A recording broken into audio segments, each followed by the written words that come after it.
Hello' বন্ধুসকল, আজি মোৰ ভণ্টিৰ ল'ৰাটো মোৰ ঘৰত আহিছিলে আৰু সি এটা মানে চিপছৰ ডিব্বা আনিলে।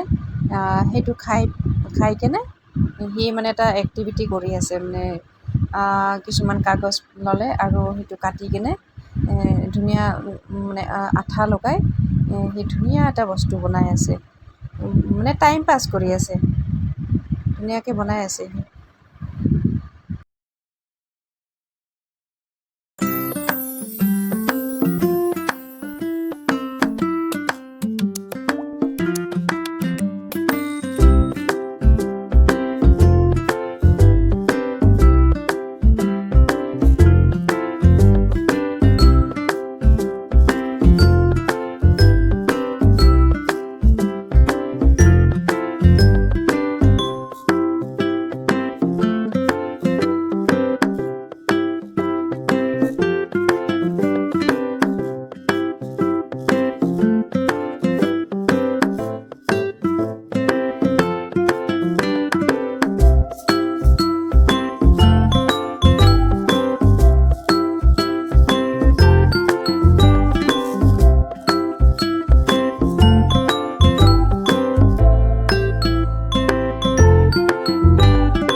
এতিয়া কমপ্লিট হ'ল, ইমান ধুনীয়া বনাইছে চাওকচোন।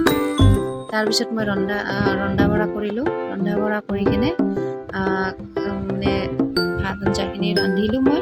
এতিয়া আমি চব্জিখিনি বহাই দিলোঁ। বহাই দি কিনে আমি এতিয়া স্কুললৈ যাম। মানে সোনকালে ভাত আঞ্জাখিনি বনাই কিনে তাক মই গা ধুৱাই দিলোঁ। গা ধুৱাই কিনে ধুনীয়াকৈ গা পা ধুৱাই দিলোঁ। ড্ৰেছ এটা পিন্ধাই দিলোঁ আৰু এতিয়া আমি মানে বাবুহঁতক আনিবলৈ স্কুললৈ দুয়োজনে ওলাই যাম।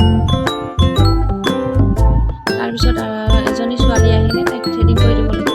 থ্ৰেডিংটো কৰি দিলোঁ সোনকালে।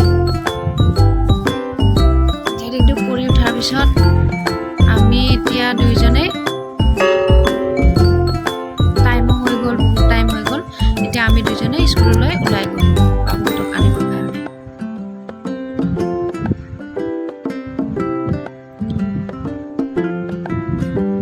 বাবুহঁতে আহিলে, স্কুলৰ পৰা আহিলে।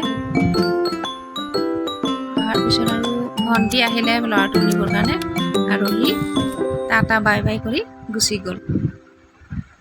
তাৰপিছত আমি গ'লোঁ মাৰ্কেটত, মানে তিনিওজনে ওলাই গ'লোঁ। ভাতৌটোও লগত ল'লে। ওলাই যোৱাৰ পিছত অকণমান মানে বাহিৰা ৰাস্তা দি গৈছোঁ, ইমান ভাল লাগে। পথাৰ এখন আছে, পথাৰৰ ৰাস্তা দি গৈছোঁ।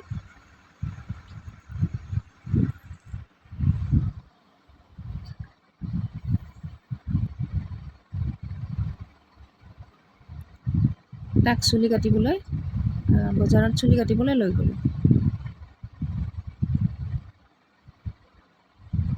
চুলিখিনি কাটি কিনে আমি ঘূৰি আহিলোঁ ঘৰত। অ'কে, বাই।